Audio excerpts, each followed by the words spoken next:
Hey everyone, this is Prisha Kafaria. Welcome back to my channel. So today we are going to do chapter 3 of economics, money and credit. So without any further ado, let's begin.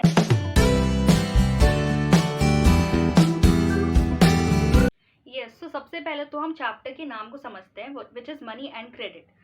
तो money तो हमें सबको पता है कि रोज़मर्रा की ज़िंदगी में कभी किसी कोई चीज़ लानी होती है तो हम मनी का यूज़ करते हैं। कोई चीज़ लानी होती है, कोई चीज़ खरीदनी होती है तो हम मनी का यूज़ करते हैं।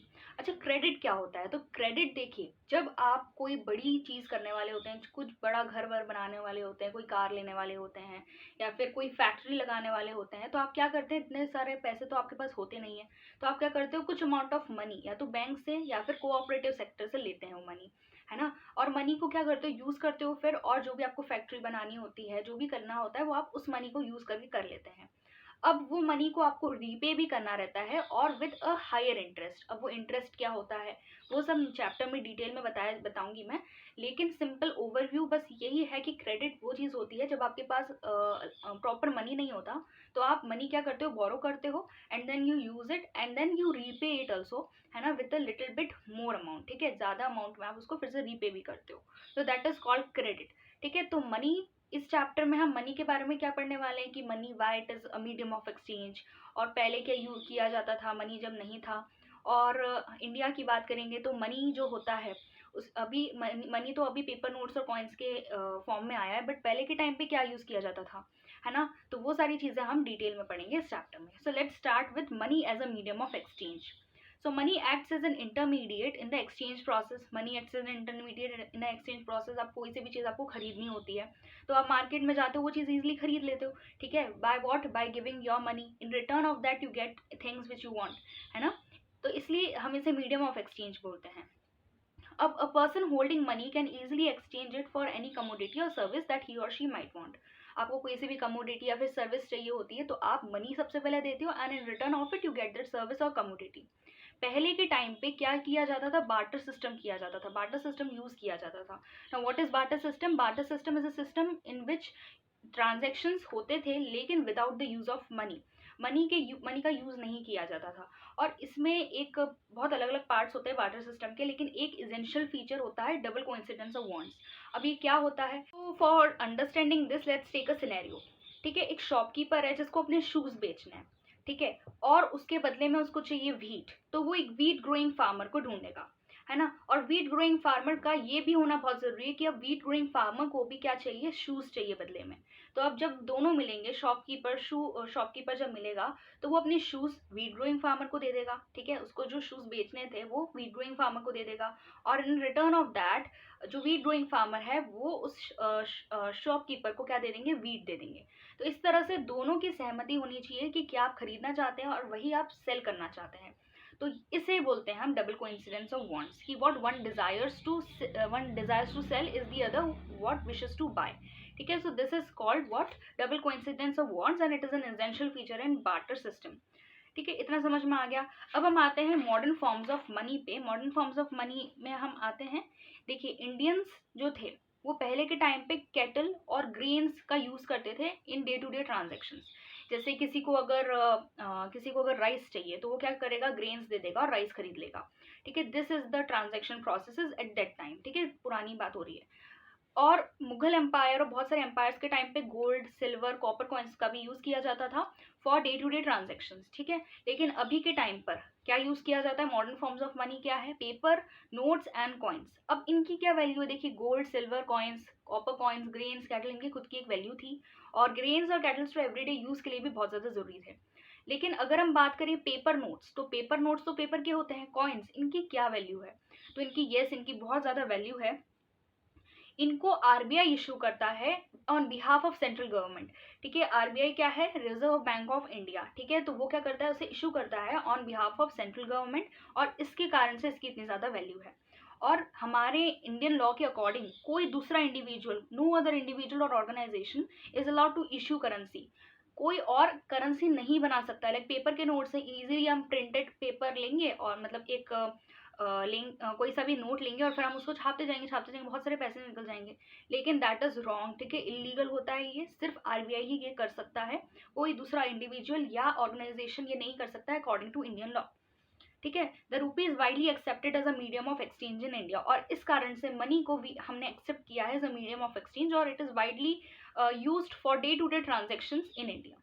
आ गया समझ में। अब दूसरी एक मॉडर्न फॉर्म एक और है कि जिस तरह से हम मतलब money as a medium of exchange को यूज कर सकते हैं। तो this is deposit with banks. तो डिपॉजिट विद बैंक्स क्यों जरूरी है, व्हाट इज इट? देखो, दूसरा फॉर्म है इन विच पीपल होल्ड मनी। क्या है डिपॉजिट विद बैंक्स? जब लोगों के पास बहुत सारा मनी इकट्ठा हो जाता है और एक्स्ट्रा मनी होता है जो कि उनकी ज़रूरत में नहीं है, डेली जो उनके डे टू डे ट्रांजेक्शन्स हैं उसमें इतना ज़्यादा मनी की ज़रूरत नहीं है, घर पे रखेंगे, so it is not safe ना, वो सिक्योर नहीं रहता है। तो वो क्या करते हैं, वो बैंक्स में अपने नाम से एक अकाउंट खोलते हैं और वहाँ पर मनी जो होता है उसको डिपॉजिट कर देते हैं। ठीक है, इसे बोलते हैं हम डिपॉजिट विद बैंक्स। अब ये करने के बाद में उनको क्या मिलता है, देखो वो जो मनी वो डिपॉजिट करते हैं बैंक्स में, वो बैंक्स के अंदर रहता है, और जब कभी भी वो उनको वापस चाहिए रहेगा तो वो जो मनी रहेगा वो उनके पास जब भी आएगा तो वो थोड़ा सा बढ़ जाएगा, इंटरेस्ट उसके ऊपर आ जाएंगे। इंटरेस्ट मतलब एक अमाउंट ऑफ मनी जो कि बैंक्स डिसाइड करते हैं वो इंक्रीज हो जाता है। लाइक आपका आपने अगर 10,000 रुपीज जमा करे हैं ना बैंक्स में, और आपको उसको उसके ऊपर 10% इंटरेस्ट मिलेगा और फिर वो आपको वापस मिलेगा। ठीक है, सो इन दिस वे क्या होता है, इन दिस वे आपका मनी जो रहता है बैंक्स में डिपॉजिट भी हो जाता है and it earns a little bit and then you get it. तो इस तरह से वो सेफ भी रहता है और थोड़ा सा अबिट अर्न भी कर लेता है। तो इस तरह से आप डिपॉजिट करते हो बैंक्स में। अब एक और आपके पास प्रोविजन होता है, आप डिमांड डिपॉजिट भी कर सकते हो। What is demand deposit? कि जैसे आपने कोई चीज़ डिपॉजिट करी बैंक में, अब आप चाहते हो अगले दिन इमरजेंसी आ जाती है और आप चाहते हो कि वो बैंक का जो चीज़ है जो भी आपने डिपॉजिट किया है ना, अब आप उसको वापस लेने के लिए आ गए बैंक में दौड़ दौड़ कर, है ना। अब क्या होगा, अब आपको क्या करेंगे, वो एक डिमांड डिपॉजिट एक प्रोविजन रहता है जिसके अकॉर्डिंग ये रहता है कि अब वो बैंक से आपने जितना भी डिपॉजिट किया था वो आपको एक्चुअल मनी जो है विद इंटरेस्ट आपको मिल जाता है। ठीक है, this provision is called demand deposit और बहुत अच्छा फीचर है ये। इसके अलावा डिमांड डिपॉजिट में एक और फीचर होता है विच इज़ द चेक का फीचर। चेक क्या होता है, चेक तो पता ही होगा, ये तो आपने छोटे बचपन से देखा होगा, आपके फादर उस पर साइन करते हैं, कुछ अमाउंट लिखते हैं, उस पर नाम लिखते हैं किसी का, है ना, नीचे कुछ ना कुछ नंबर लिखा रहता है। आपके बुक में एक फोटो बना है, यहाँ पर भी मैंने पेस्ट कर दिया है। So this is cheque. Cheque क्या होता है, अगर एक डेफिनेशन में बताया जाए तो एक चेक जो होता है it is a paper instructing the bank को इंस्ट्रक्ट करता है to pay a specific amount, एक डेफिनाइट अमाउंट, एक स्पेसिफिक अमाउंट पे करने के लिए from the person's account to the person in which name the cheque has been issued. आप जिसका नाम लिखोगे ना उस चेक पे, उसके अकाउंट में पैसा जाएगा, और आप साइन जब करोगे ना तो आपके अकाउंट से उसके अकाउंट में पैसा जाएगा। ठीक है, तो इसे बोलते हैं हम चेक, जिसमें हम कैश इन्वॉल्व नहीं होता है इसमें, ट्रांजेक्शन में इसमें चेक इन्वॉल्व होता है। और एक और चीज़ रहती है कि अगर आप डबल लाइन बना देते हो, ठीक है, ऊपर की तरफ चेक के, तो अकाउंट टू अकाउंट पेमेंट हो जाता है। तो this is a very special feature of demand deposits, जिसमें कि चेक का यूज़ करके आप without the use of cash, ठीक है, मनी ट्रांसफ़र कर सकते हो from one account to the other account. ठीक है, so this was all about demand deposits and deposit from banks. अब आता है कि लोन एक्टिविटीज़ हम समझेंगे बैंक्स की, कि किस तरह से बैंक्स जो होता है वो लोन एक्टिविटीज़ पूरा करता है। क्या वो खुद की जेब से देता है पैसे, है ना, क्या करता है वो? तो अब एक बहुत ही इंटरेस्टिंग चीज़ है ना। यस, सो इंडिया में क्या होता है, बैंक्स जो होते हैं they keep only a small proportion of their deposits as cash with themselves. आप कुछ भी डिपॉजिट करते हो, आप मनी डिपॉजिट करते हो बैंक्स में, अब उसका कुछ अमाउंट, ठीक है, यहाँ पर इंडिया में डिसाइड किया गया है कि 15% उस डिपॉजिट का 15% जो होगा वो एज अ कैश बैंक्स अपने पास रखेंगे, और बाकी का जो जितना भी पैसे बचे हैं 85% जो आपका कैश बचा, वो क्या करेंगे, they will extend it to give loans to other borrowers. ठीक है, तो डिपॉजिटर्स ने जो पे किया, जो डिपॉजिटर्स ने डिपॉजिट किया उसका 15% वो अपने पास रखेंगे, और बाकी का जितना भी होगा वो एक्सटेंड कर देंगे towards meeting the demands of loans. ठीक है, banks use the major portion of the demand deposits to extend loans. अब देखिए वो 15% अपने पास क्यों रखते हैं, क्योंकि ऐसा एक्सपेक्ट किया जाता है कि कभी ना कभी अगर कोई भी इंसान आ जाता है फिर से मनी बैक लेने के लिए, लाइक डिमांड डिपॉजिट प्रोविजन तो है सबके पास, तो अगर कोई आ जाता है वापस इमरजेंसी के लिए, तो वो 15% में से उसको जितना भी उसने कैश जमा किया था उसमें उसको मिल जाए, ठीक है, उसको दे दिया जाए। और ये भी हमेशा ये दिमाग में रखा जाता है कि एक दिन में इतने सारे लोग तो आने नहीं वाले हैं ना डिमांड डिपॉजिट्स के लिए, और इस कारण से सिर्फ 15% ही रखते हैं। अब अगली बात है कि ये 15% तो अपने पास रख लिया, बाकी का मनी एक्सटेंड क्यों करते हैं लोन्स की तरफ? मतलब ऐसे तो फिर जो जितने भी लोग डिपॉजिट कर रहे हैं मनी, उनका पैसा तो किसी और के पास चला जाएगा, है ना? लेकिन ऐसा नहीं है। देखिए, आप पूरी प्रोसीजर समझेंगे ना, तब आपको समझ में आएगा कि क्या कोर आइडिया है, किस तरह से बैंक्स मैनेज करते हैं, किस तरह से बैंक्स को सैलरी मिलती है, बैंक्स के अंदर जो लोग काम करते हैं उनको सैलरी कैसे मिलती है। तो देखो देखो क्या होता है कि banks use a major portion of the deposits to extend loans. There is a huge demand for loans for various economic activities. ये तो पता ही है, अलग अलग इकोनॉमिक एक्टिविटीज के लिए लोन्स की जरूरत तो पड़ती ही है ना? अब banks charge a higher interest. अच्छा, ये भी बहुत इंपॉर्टेंट है। देखिए, तो इस चीज को हमें ध्यान से समझना पड़ेगा। जैसे बैंक्स हैं, ठीक है, इधर बैंक्स हैं, यहाँ पर क्या आ गए, यहाँ पर डिपॉजिटर्स आ गए और इधर बोरोवर्स आ गए। अब डिपॉजिटर्स कुछ मनी जो होता है वो बैंक में डिपॉजिट करते हैं, ठीक है। अब उनने बैंक में डिपॉजिट किया, अब वो मनी जो है उसका 15% तो बैंक अपने पास रखेगा, क्योंकि कभी भी वो डिपॉजिटर फिर से वापस आ सकता है मनी लेने के लिए। 15% रखने के बाद में जो बाकी का बचा वो किसको दे देंगे? बोरोवर्स को दे देंगे। बोरोवर्स उस मनी को ले तो लेंगे और फिर वो अपना काम, इकोनॉमिक एक्टिविटीज को पूरा करने के लिए चले जाएंगे। अब जब वो वापस आएंगे ना, तो जितना भी उनको पैसे दिया था उसका ज्यादा उनको देना पड़ेगा फिर से, ठीक है। लाइक फॉर एग्जाम्पल, जैसे डिपॉजिटर्स ने कितना डिपॉजिट किया? 100 रुपीज डिपॉजिट किया, है ना। अब 100 रुपीज में से थोड़ा सा परसेंटेज रख लिया, जैसे लेट इट बी 20 रुपीज रख लिया, ठीक है, बैंक्स ने 20 रुपीज रख लिया, और बाकी का जो 80 रुपीज बचा वो उन्हें बोरोवर्स को दे दिया। अब बोरोवर्स ने उन 80 रुपीज को लेके जो भी उनको करना था, वो उनने इकोनॉमिक एक्टिविटीज जो भी करनी थी उन्हें 80 रुपीज में वो कर लिया। अब जब वो वापस आएंगे ना, तो उनको सिर्फ वो 80 रुपीज जो उनको दिए थे वो रिपे नहीं करने हैं, उसके साथ साथ उनको थोड़ा सा और एक्स्ट्रा पैसे भी उनको देने पड़ेंगे। 80 रुपीज में इंटरेस्ट रेट जो बैंक ने डिसाइड किया था वो था 50 रुपीज बढ़ जाएगा, है ना। तो 80+5 क्या हो जाएगा? तो कितना हो जाएगा? 130 रुपीज हो जाएगा। तो बोरोवर्स बैंक्स को कितना देंगे? 130 रुपीज देंगे, ठीक है। उनने 80 रुपीज लिए थे, लेकिन 50 रुपीज उनको एक्स्ट्रा देने थे जब भी वो कभी भी रीपे करेंगे, तो उन्हें 80+50 करके 130 रुपीज बैंक्स को दे दिए। अब क्या हुआ? 130 रुपीज बैंक्स के पास आ गए। अब उनको क्या करना है? डिपॉजिटर्स को क्या देना है? पैसे देने, है ना। डिपॉजिटर्स ने स्टार्टिंग में कितने रुपीज दिए थे? 100 रुपीज दिए थे। अब कितने बढ़ाएंगे बैंक्स? तो बैंक्स अब बढ़ाएंगे 10 रुपीज ज्यादा। तो 110 रुपीज वो किसको दे देंगे? डिपॉजिटर्स को दे देंगे। अब हम क्या करेंगे? अब देखेंगे कि आपने कितना पैसे बढ़ाए, आपने कितना इंटरेस्ट लिया था लोन्स के लिए, तो आपने 50 रुपीज का आपने इंटरेस्ट लिया था, और आपने डिपॉजिटर्स पे कितना रुपीज का इंटरेस्ट लिया? आपने उस पर सिर्फ 10 रुपीज का इंटरेस्ट लिया। So there is a difference ना, दोनों में डिफरेंस है। और डिफरेंस किस में ज्यादा आपने इंटरेस्ट लिया? आपने बोरोवर्स को लोन देने में ज्यादा इंटरेस्ट लिया, और डिपॉजिटर्स का जो इंटरेस्ट था वो कम था, है ना। अब देखिए, अब जो आपने चार्ज किया किससे? बोरोवर से, और जो डिपॉजिटर्स से, उसको आप क्या करेंगे? माइनस करेंगे, ठीक है। आपने बोरोवर्स से कितने पैसे लिए? 130 रुपीज लिए। आपने डिपॉजिटर्स को कितने दिए? 110 रुपीज दिए। जब आप इन दोनों को माइनस करेंगे तो आपके पास टोटल आ जाएगा 20 रुपीज।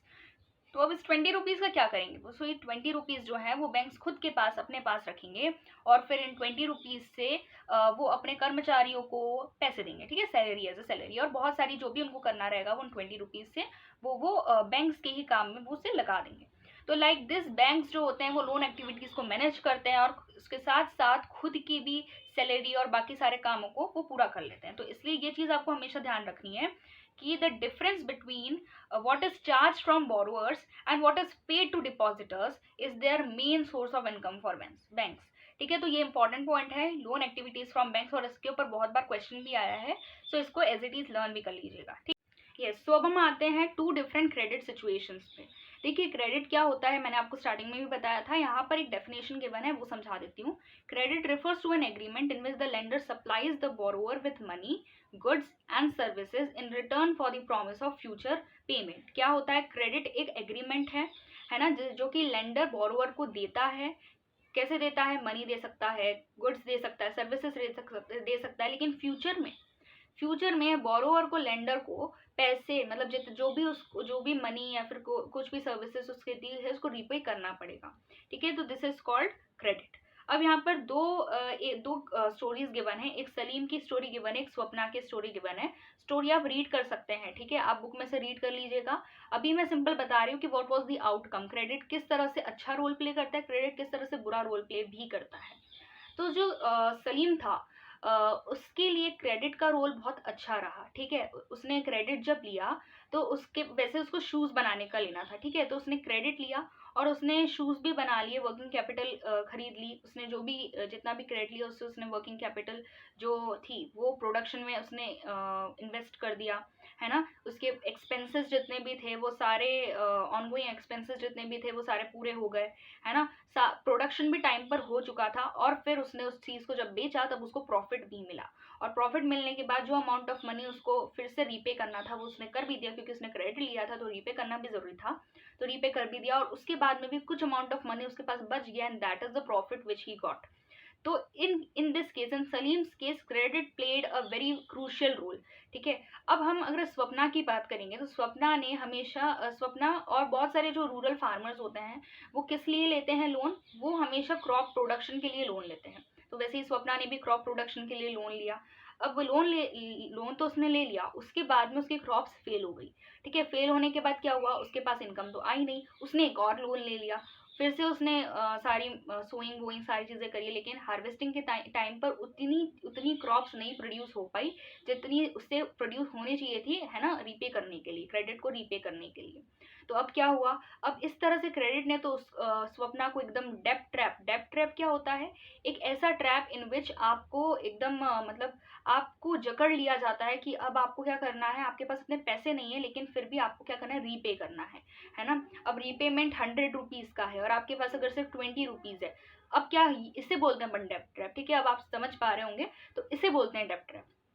तो स्वप्ना की प्रॉब्लम यही थी कि स्वप्ना के केस में क्रेडिट ने उसे डेब्ट ट्रैप में पुश कर दिया था, जिसके अंदर से रिकवरी जो थी बहुत ज़्यादा इम्पॉसिबल थी, बहुत ज़्यादा प्रॉब्लम्स आने लग गई थी। कुछ ऐसे भी फार्मर्स होते हैं जो कि इस तरह की सिचुएशन में जब पड़ जाते हैं तो सुसाइड भी हो जाते कर लेते हैं, ठीक है।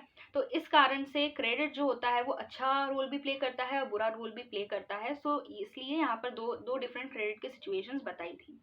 अब टर्म्स ऑफ क्रेडिट समझते हैं। टर्म्स ऑफ क्रेडिट क्या होता है कि जब आप बैंक से क्रेडिट लेते हैं, है ना, बैंक से आप क्रेडिट, देखिए क्रेडिट और लोन सेम होता है, मैंने स्टार्टिंग में भी बताया था। तो जब आप बैंक से क्रेडिट लेते हैं तो बैंक्स को आपको कुछ चीज़ ऐसे सिक्योरिटी उनको देनी पड़ती है ना। जैसे किसी बोरोवर ने ले तो लिया, है ना, लेंडर से ले तो लिया, लेकिन लेंडर को उसको कुछ ना कुछ अमाउंट, कुछ ना कुछ चीज़ जो होती है, वेदर उसका हाउस के डॉक्यूमेंट्स, कुछ भी यहाँ पर बताएंगे कि हाउस के डॉक्यूमेंट्स या फिर व्हीकल के डॉक्यूमेंट्स, बिल्डिंग के, तो लैंड के, तो वो आपको देने पड़ेंगे।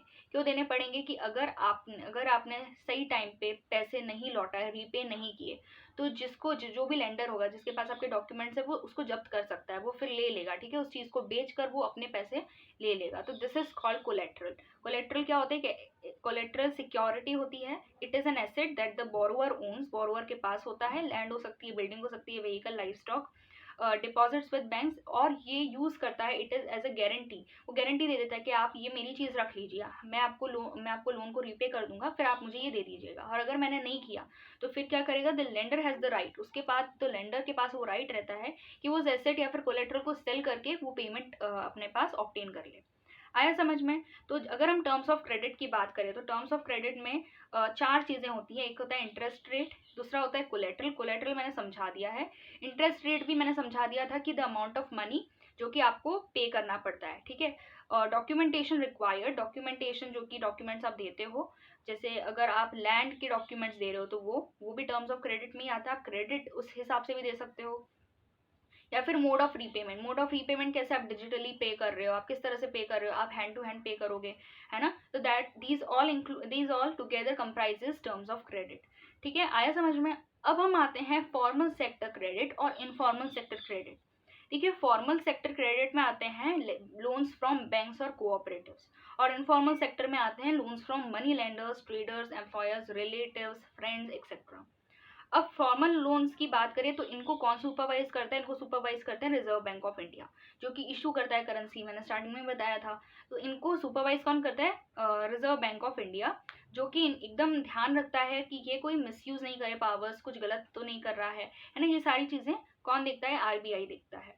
लेकिन इनफॉर्मल सेक्टर को गवर्न करने वाला, सुपरवाइज करने वाला कोई ऑर्गेनाइजेशन नहीं है, और इस कारण से वो अनफेयर मीन्स भी यूज करते हैं। कौन, इनफॉर्मल सेक्टर। वो इंटरेस्ट रेट भी बहुत हाई देते हैं, लेकिन फॉर्मल सेक्टर में इंटरेस्ट रेट आप जो भी बोरोवर है उसकी इनकम को देखकर देते हैं, है ना, क्योंकि आरबीआई सारी इन्फॉर्मेशन लेता है कि आपने किस इंसान को कितने इंटरेस्ट रेट में दिया, ठीक है, और अगर कुछ उसको गलत लगता है तो वो फिर उस पर भी एक्शन लेता है। और वो ये भी देखता है कि जो फॉर्मल सेक्टर्स हैं, बैंक्स जो हैं, वो बड़े बड़े लैंड ओनर्स, बड़े बड़े पीजेंट्स को तो सिर्फ नहीं दे रहा पैसे, है ना, उसको small scale industrialist, small scale manufacturers को भी पैसे देना चाहिए। लेकिन इनफॉर्मल सेक्टर अपने हिसाब से bye their own will they grant loan, ठीक है, कोई ऑर्गेनाइजेशन नहीं है और अनफेयर मीन्स भी यूज करते हैं अगर उनको मनी जब बैक चाहिए रहता है। तो ये हो गया फॉर्मल और इनफॉर्मल सेक्टर। अब एक और होता है which is self help groups. So अब हम समझेंगे self help groups. What are self help groups? देखिए, सेल्फ हेल्प ग्रुप्स जो होते हैं वो कौन बनाता है? रूरल पुअर, पर्टिकुलरली वुमेन बनाती है। 15 to 20 मेंबर्स तक का होता है। रोज रोज ये क्या करते हैं, कुछ कुछ मनी, आइदर 25 to 100 रुपीज तक के बीच में एक टोटल मनी होता है जो कि हर इंडिविजुअल देता है, हर इंडिविजुअल जमा करता है, और इस तरह से 1 साल 2 साल में बहुत सारा मनी आ जाता है उसमें, है ना, आ जाता है, पूल करते हैं वो, है ना, दे कलेक्ट मनी और they pool money from different different individuals.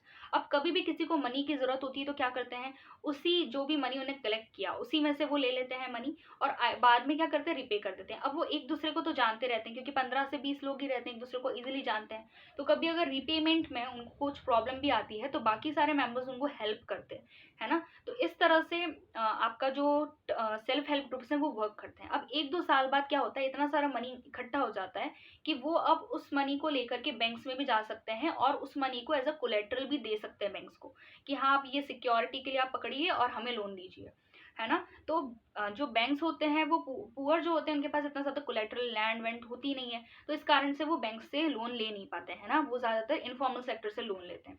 लेकिन अब सेल्फ हेल्प ग्रुप्स आ गए हैं जिसके कारण क्या होता है कि थोड़े थोड़े पैसे अगर वो रोज़ रोज़ बचा के चलेंगे तो एक दिन ऐसा आएगा जब उनके पास बहुत सारा अमाउंट ऑफ मनी, बहुत ज़्यादा अमाउंट ऑफ मनी कलेक्ट हो जाएगा, या तो उसमें से वो फिर मनी ले सकते हैं और उस पर इंटरेस्ट रेट बहुत कम होता है, ठीक है, इनफॉर्मल सेक्टर से तो बहुत कम इंटरेस्ट रेट होता है, या फिर वो एज अ कोलेटरल उसे यूज कर सकते हैं when they want to obtain money from the banks, क्योंकि बैंक्स में सबसे कम रिस्क होती है आपकी डेब्ट ट्रैप में फंसने की, या फिर बहुत ज़्यादा प्रॉब्लम्स नहीं होती हैं आपको, आप इजीली उसको रीपे भी कर लेते हो विदाउट एनी ट्रबल, ठीक है, कोई प्रॉब्लम नहीं होती उसमें। तो इस तरह से एसएचजीज वर्क करते हैं, और एसएचजीज के बहुत सारे एडवांटेजेस हैं, जैसे कि it helps borrower to overcome the problem of lack of collateral, ठीक है, मैंने बताया कि 1-2 साल बाद बहुत सारा मनी कलेक्ट हो जाता है जिसको आप यूज कर सकते हो एज अ कोलेट्रल। दूसरा है people can get timely loans for variety of purposes at a reasonable interest rate. Interest rate एकदम रीजनेबल होता है, ना ज़्यादा होता है ना बहुत ज़्यादा कम होता है, according to the income of the borrower उतना ही होता है, तो इसलिए लोग जो होते हैं वो टाइमली लोन्स ले सकते हैं। इसलिए इन सब कारणों की वजह से एसएचजीज को बिल्डिंग ब्लॉक्स बोलते हैं, building blocks of organization of the rural poor, क्योंकि रूरल पुअर को इनसे सबसे ज़्यादा एडवांटेजेस मिलते हैं, इसलिए इनको बिल्डिंग ब्लॉक्स भी कहा जाता है। It helps women to become financial self reliant, independent बनने के लिए वुमेन को बहुत हेल्प करते हैं, ठीक है, बिकॉज इस एसएचजीज में ज़्यादातर वुमेन ही होती हैं जो कि या तो SC ST की होती हैं या फिर बहुत ज़्यादा पुअर होती हैं, तो वही जो होते हैं वो सारे लोग रोज़ रोज़ इकट्ठा करते हैं मनी को।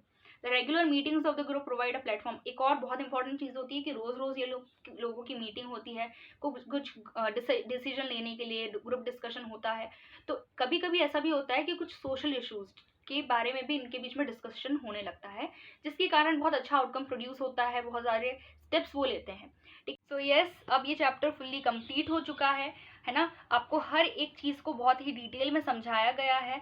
अब आपको कोई चीज़ नहीं समझ में आती है so you can ask in comment section, okay. और एक और चीज़ है, इस वीडियो को देखने से कुछ नहीं होगा, वीडियो को देखने के बाद जब आप बुक पढ़ेंगे, है ना, तो आपको हर एक चीज़ लाइन बाय लाइन वहाँ पर मिल जाएगी, जो भी समझाया गया है वो सब हर एक लाइन को ध्यान में रख के समझाया गया है, तो आप सब सारी लाइन्स पढ़ेंगे तो आपको सब समझ में आ जाएगा, है ना। और अगर फिर भी कोई डाउट होता है तो you can ask in the comment section below, and for encouraging me, please like, share and subscribe to my channel. So till then, stay connected and stay safe. Bye everyone.